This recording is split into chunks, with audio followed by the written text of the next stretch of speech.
Hello, welcome to Yoga Rach. I'm Rach. Thank you for joining me today for a yoga pose tutorial for baby grasshopper. So this is a little prequel to what's going to come out next week.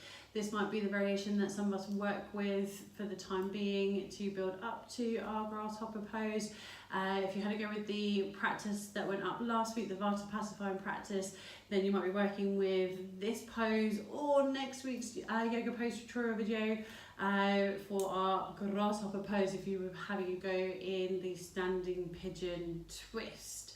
So you might need a belt for this practice, it really varies, and then this will predetermine where we're at with this pose to begin with. So we're going to extend and reach the legs out, have a little bit of a wiggle, point and flex the feet.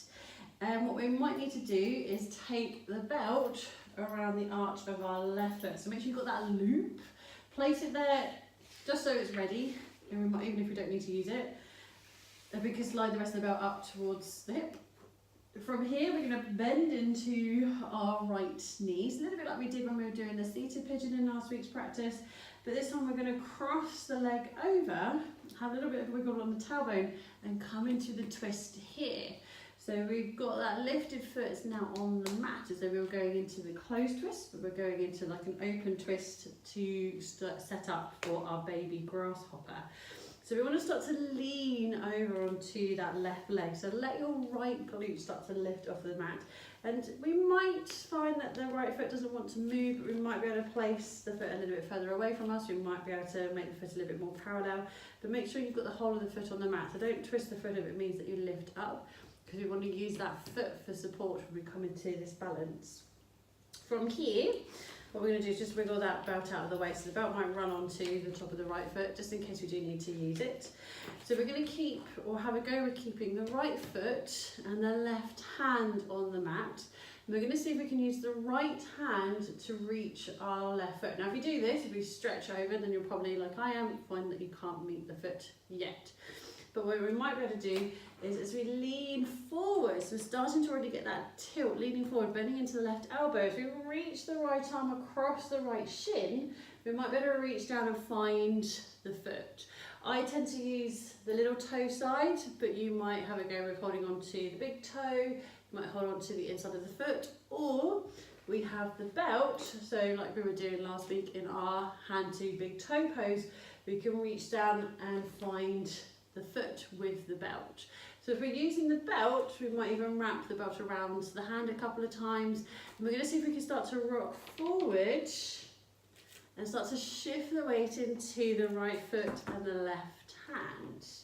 Now this might be as far as we go, perfectly fine, or we might see that as we shift the weight we can lift up, so we've got the left leg lifted and we now have the hip and the tailbone off of the mat.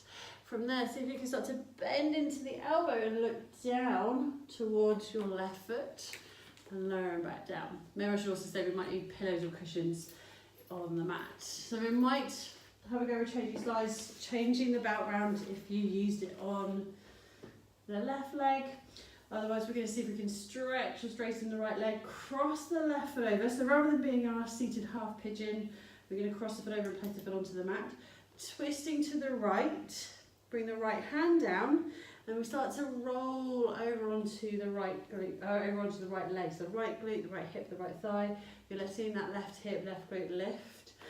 Wiggle that left foot forward a little bit more. You might be able to turn the foot around, but just make sure you've got the whole of the foot on the mat, because it's the whole of the foot we want to use for that support.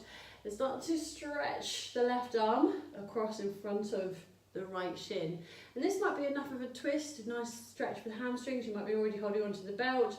Use the belt if you need to, or find where you can find the bind if you can find the foot, and then have a play with that, rocking forward and back or side to side. You might find that we can start to push into the hand and the foot that's staying on the mat. Nice bend in that right elbow, and we hover and come back down. So have a go, don't force this one. Like with any poses, they might take time. You might work with the stages, the variations, which is always nice to really be aware of in our yoga practice, that we don't have to go for the full extension, the full variation. at least not straight away, so slowly build up. So we might work with the twist, we might work with that extension using the belt, so you start to find the foot, even if it's with hand to belt, belt to foot, and then we can work with tilting and leaning and lifting up to the side. Let me know how you get on in the comments below. If you haven't already, I'll link in the practice that we did last week that helps to build up with this one, working with the hips and our balance. Otherwise, if you haven't already, do subscribe. I'll pop the button up here. Thank you very much for joining me, and namaste.